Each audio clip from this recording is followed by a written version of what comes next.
पाउनुभएका शिक्षक साथीहरू, नवकविहरू, युवा कविहरू, छात्रवृत्ति पाउने विद्यार्थी भाइ बहिनीहरू, उपस्थित महिला तथा सज्जनहरू, धेरै सम्बोधन गर्न पनि अघि धेरै भइसकेका छ। नारायणी मेमोरियल फाउन्डेसन यही जिल्लामा जन्मेकी एउटी चेली 8 वडामा जन्म लिइन्। 49 वर्ष जीवनका सुख दुःख बिताइन्। कोरोनाको महामारीमा उनले आफ्नो जीवन लीला अनन्त यात्रातिर लागि उनको स्मृति सम्मानमा स्थापित नारायणी मेमोरियल फाउन्डेसन हो, जुन मेरो जीवन सङ्गिनी हो। 2015 सालमा यही वडामा उनको जन्म भयो। त्यही सरस्वती आदि वडाबाट प्राथमिक शिक्षा लिइन्। पोखरी माइबाट शिक्षा ग्रहण गरिन्। म पनि त्यही शिक्षा ग्रहण गर्दा गर्दै हामी दुईजनाको बाल्यकालमा विवाह बन्धनमा बाँध्यौँ। झन्डै म 16 वर्षको थिएँ, उनी 14 वर्षको। तर जीवनका धेरै क्षणहरू, कहिले दुःख, कहिले सुख, कहिले हाँसो, कहिले रोग, यी सब कुराहरू जीवनका यथार्थता हुन्। यही क्रममा नारायणी मेमोरियल फाउन्डेसन स्थापना गऱ्यौँ। दुःखलाई, शोकलाई शान्तिमा बदल्ने प्रेरणा सबैमा आओस् भन्ने एउटा भावना राख्यौँ। नारायणी मेमोरियल फाउन्डेसनको जन्म भयो। नारायणी मेमोरियल फाउन्डेसन सबै मनकारी दाताहरूको एउटा आश्रयस्थल हो। अनन्त असहाय अशक्त जेनदार विद्यार्थीहरूको एउटा आशाको साझा चौतारी। स्थापनाको 4औं वर्ष छ, बल्ल बालक खेल्दैछ। तैपनि हामीले अहिलेसम्म 101 जना विद्यार्थीलाई छात्रवृत्ति प्रदान गरिसकेका छौँ। 4औं वर्षमा झापाका 25 वटा विद्यालयमा 45 जना, तेह्रथुमको 12 वटा विद्यालयमा 25 जना, ताप्लेजुङमा 5 जना गरेर हामी यो वर्ष पनि 75 देखि 80 जना विद्यार्थीलाई छात्रवृत्ति वितरण गर्दैछौँ। अब अर्को वर्षसम्म हामी फेरि यहाँ आज केही साथीहरूले त्यो आश्रय गाउँपालिकाका केही स्कुलहरू छुटेका छन् भन्ने गुनासो पनि आएको छ। हुन त फाउन्डेसनमा कोही त्यस्तो सम्पर्कमा नआउनु भएको कारणले पनि छुट्न सकिया हुनसक्छ। हामी कोसिस गर्छौँ। र मैले यहाँहरूलाई निवेदन गर्न खोजेको के हो भने, हामीले अहिलेसम्म छात्रवृत्ति प्रदान गरेर 7 क्लासदेखि 12 क्लाससम्म पढाएका 8 जना विद्यार्थीहरू 12 क्लास पढेर अध्ययन गरेर पास गरेर अहिले कलेज बिताउँदैछन्। हामी यो नारायणी मेमोरियल फाउन्डेसन यिनै बालबालिकालाई हस्तान्तरण गर्न खोज्दैछौँ। कहिले हस्तान्तरण गर्छौँ जब उनीहरूले यो संस्था लिन सक्छन्, चलाउन सक्छन्। किनभने यो संस्था भनेको एउटा हामी सबैको साझा चौतारी हो। त त्यसैले मैले यहाँ निवेदन गर्न खोजेको के भने, एउटा कसैको मुस्कानको कारण बन्न सक्ला यो संस्था। उदास मनमा खुसी ल्याउन सक्छ होला यो संस्था। विद्यालय छाड्न बाध्य भएकालाई फेरि विद्यालयमा फर्काउन सक्छौँ होला भन्ने आशयले हामी स्थापित भएका छौँ, हामी लागि परेका छौँ। त्यसैले एउटा दुःखलाई पनि सुखमा रूपान्तरण गर्ने एउटा हाम्रो आशाको चौतारी भनेको छैन। अहिले हामी, मेरो एकजना छोरी युवानमा जागिर खान्थिन्, अनि उनको त्यो हाकिम कोइरेले अस्ति ब्याङ्कमा खाता खोल्नु परेछ। खाता खोल्दा हाम्रो ब्याङ्कले हजुरबुवाको नाम माग्छ। उसलाई हजुरबुवाको नामै थाहा हुन्छ, ग्रान्ड फादरको नाम थाहा छैन, ग्रान्ड मादरको थाहा छैन। अहिले हाम्रो समाज पनि त्यस्तै भएछ। मामु पापा सिटी को हो ग्रान्ड फादर, कहाँ हुनुहुन्छ ग्रान्ड फादर। त्यसैले हामी हाम्रा युवाहरूलाई, हाम्रा नाति पनातीहरूलाई पूर्वजहरूको सम्मान गर्नुपर्छ, उनीहरूलाई स्मरण गर्नुपर्छ, उनीहरूबाट आशीर्वाद लिनुपर्छ भन्ने मान्यतामा छ। अघि तपाईँहरूले सुन्नुभयो यात्रामा गएकाहरूको आशीर्वाद। मन काटेर दान गरेको पैसाबाटै फाउन्डेसन स्थापना भएको छ। अहिलेसम्म हामी 80 जनालाई दिँदैछौँ। 7 क्लासमा दिएपछि एउटा विद्यार्थीले पहिलो हुनेले 72,000 पाउँछ छात्रवृत्ति।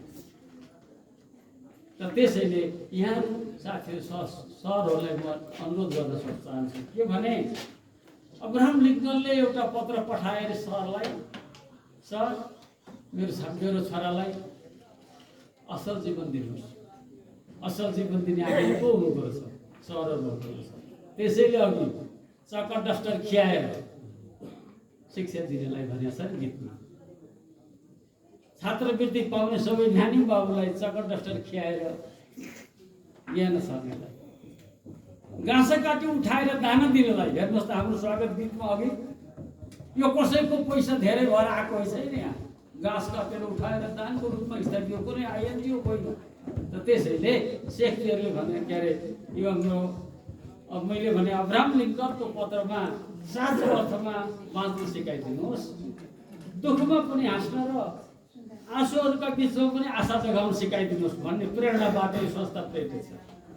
यति मात्र होइन, संस्था यहाँलाई थाहा छ मदर टेरेसा, जसले उनले के भनेको थिए, मेरो सानो सहयोग मेरो सानो छ तर माया ठुलो छ। त्यसैले हाम्रो सहयोग सानो छ, माया ठुलो छ, सबैको भव्य बनोस् भन्ने हाम्रो प्रेरणा छ। यसरी यो संस्था स्थापना भएको छ। त्यसपछि हामीले एउटा साहित्य सङ्गम आशलाई राजन सर लगायतसँग एउटा सम्झौता गऱ्यौँ, अघि भनिसक्नु भएको छ। अब हाम्रो अनन्त असहाय अशक्त जेहेन्दारलाई मात्रै होइन, साहित्यका अनुरागीहरूलाई पनि केही गरौँ भनेर, बालकहरूलाई पनि साहित्यमा प्रेरित गरौँ भनेर एउटा सम्झौता भएको छ। अझ त्यसैको परिणति स्वरूप होला। सायद झापा जिल्लाले पनि यो कुरा थाहा पाएछ। अनि कन्काई प्रतिष्ठान भन्ने त्यहाँ एउटा संस्था छ, कमल पोखरेलहरूको एउटा संस्थापक हुनुभएको उहाँहरूले पनि हो नारायणी मेमोरियल फाउन्डेसनमा साहित्य सङ्घमा आशय मात्रै किन हामीसँग पनि गरौँ न भन्नुभयो। हाम्रो पूर्व कुलपति गङ्गा प्रसाद उप्रेती लगायत हामी सबैले एउटा साहित्यिक उसको खडा गऱ्यौँ, फाउन्डेसन गरौँ। अहिले कोशी प्रदेश स्तरीय साहित्य कार्यक्रम सञ्चालन गर्दैछ गत वर्षदेखि। त गत वर्ष हामीले हाम्रो राष्ट्र हाम्रो गौरव शीर्षकमा कविता युवा कविहरू 25 वर्ष नागेका 45 वर्ष नकटेका युवा कविहरूलाई पुरस्कृत गर्ने कार्यक्रम राख्यौँ। कोशी अञ्चल स्तरीय सिद्धिचरण श्रेष्ठ जुन हाम्रो कोशी प्रदेशका युवा कवि थिए उनको स्मृतिमा त्यो सञ्चालन गऱ्यौँ भन्यौँ। यहाँ देवकोटाको स्मृतिमा गर्दैछौँ, त्यस्तै ज्येष्ठ नागरिकको सम्मान गर्दैछौँ। यसले गर्दा हामीलाई समाजमा एउटा संस्कार र संस्कृतिको जगेर्ना गर्ने उसमा हामी लागिरहेका छौँ। त्यसका यहाँको सहयोग सद्भावले वास्तवमा यो नारायणी मेमोरियल फुल्छ, फस्टाउँछ। किनभने म पनि आजभन्दा 53 वर्ष अगाडि 2029 सालमा यो कलेजमा आशय फेदारले एउटा कार्यक्रम सञ्चालन गरेका थियौँ, म पनि आएको थिएँ। त्यसपछि आज मेरो यो दोस्रो आगमन भयो। अचम्म लाग्यो, संजोगले यहाँ आउन मौका मिल्यो यो कार्यक्रमले। अब साहित्य अनुरागीहरूका अघि युवा कविहरूका देता यहाँ निर्णायक बन्नलाई कति गाह्रो होला, म भयो जम्मैलाई प्रथम भनेको त्यस्ता राम्रा कविता छन् कविहरूका, सबैका उस्तै छ। यो सुनौ हो कि हो भनौँ सुनौ कि यस्ता कविहरू छन्। त्यस कारण यो कविहरूको पनि ज्येष्ठ नागरिकको सम्मान लगायतका कार्यक्रममा फाउन्डेसन अगाडि बढेको छ। यहाँहरूको सहयोग सद्भावको लागि हामी आभार प्रकट गर्दछौँ। यहाँहरूको माया पाएका छौँ, त्यसैले हामी फक्रिन सकेका छौँ, फस्टाउन सकिरहेका छौँ। म धेरै कुरा, किनभने हाम्रा विशिष्ट व्यक्तिहरूको पनि अहिले हामीले केही सुन्नुपर्नेछ। हाम्रो शेरबहादुरमा उहाँ अलि त्यहाँ लाउनुहुन्थ्यो, बाउसी गर्नुहुन्थ्यो, म पनि यसो पछि कानलाई पछ्याउँथेँ, कानलाई यसो गर्थेँ उहिले। उहाँले अब पोखरी माविमा एउटा त्यस्तो साहित्यको लागि सिर्जना गर्नुभयो हाम्रो नरेन्द्र सर। उहाँको नाम कहिले सुनेको थिएँ, आज यसो भेटघाट गर्ने मौका पाएँ। म पनि यहीँ पढेर नेपाल सरकारको विशिष्ट श्रेणी सचिवबाट रिटायर भएको पनि 18 वर्ष भयो। तै पनि हेर्दैछु, पहाडसम्म आउँदैछु, किनभने यहाँ प्रेरणा छ, माटोको माया छ। आफ्नो बगैँचामा यसो घुम्दाखेरि रमाइलो लाग्छ, किनभने अहिलेको जीवन शैली हेर्दाखेरि अलिकति विचित्रको छ। हामी चाहिँ अलिकति पुरानो शैलीकै हो कि जस्तो पनि लाग्छ। त्यसैले अब म धेरै कुरा गर्न चाहन्न। मेरा भाइ बहिनीहरू, तिमीहरूलाई मेरो एउटै मात्रै अनुरोध छ, यो छात्रवृत्ति रकम तिमीहरू 25 जनाले पाउँदैछौ, तिमीहरू राम्रो पढिदियो। अघि मैले तिमीहरूलाई सोध्दैछु, तिमीहरू को फर्स्ट हुँदैछौ, को सेकेन्ड हुँदैछौ। गत वर्षदेखि हामीले फर्स्टलाई 12,000, सेकेन्डलाई 11,000, थर्डलाई 10,000 थप्ने निर्णय गरेका छौँ। अहिले हाम्रो ब्याङ्क तथा वित्तीय संस्थाको अवस्था दयनीय हुँदा पनि हाम्रा मनकारी दाताहरू अझै पनि ठुलो मन लिएर आएका छन्। र त्यसले गर्दाखेरि तिमीहरूले पढिदियो।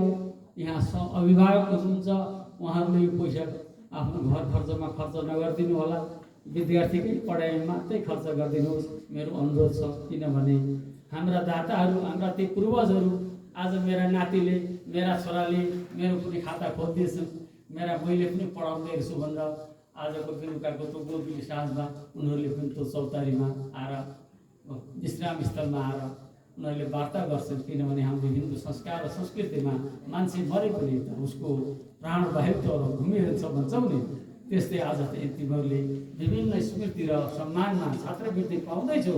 उनीहरूलाई सम्झ, उनीहरूकै स्मृतिमा हामीले पाएका छौँ, उनीहरूबाट आशीर्वाद ल्याऊ। मनकारी दाताहरूलाई कमसेकम उनीहरूको मनलाई पनि चित्त बुझाइदेऊ, हँसाइदेऊ। किनभने अघि मैले भने नि, रुँदाखेरि दुःखबाट सृष्टि भएको यो जुन संस्था छ नि, यो दुःखको बिजारोपण भएको, अहिले दुःख रोपण भएको फुलहरू चाहिँ फुल्न थालेका। के फुल? आशाका फुल। आशाका फुल भनेका तिमीहरू हो। यो संस्थाको आशाको फुल भनेका तिमीहरू हो। त्यसकारण म तिमीहरूलाई अरू धेरै निवेदन गर्न चाहन्न। अब यहाँ सुई अगाडि आएर छात्रवृत्ति रकम जुन वितरण हुँदैछ त्यसको लागि म नाम वाचन गर्छु। सन्दीप उप्रेती तुरुन्त अगाडि आइहाल। जेनिसा खरेल,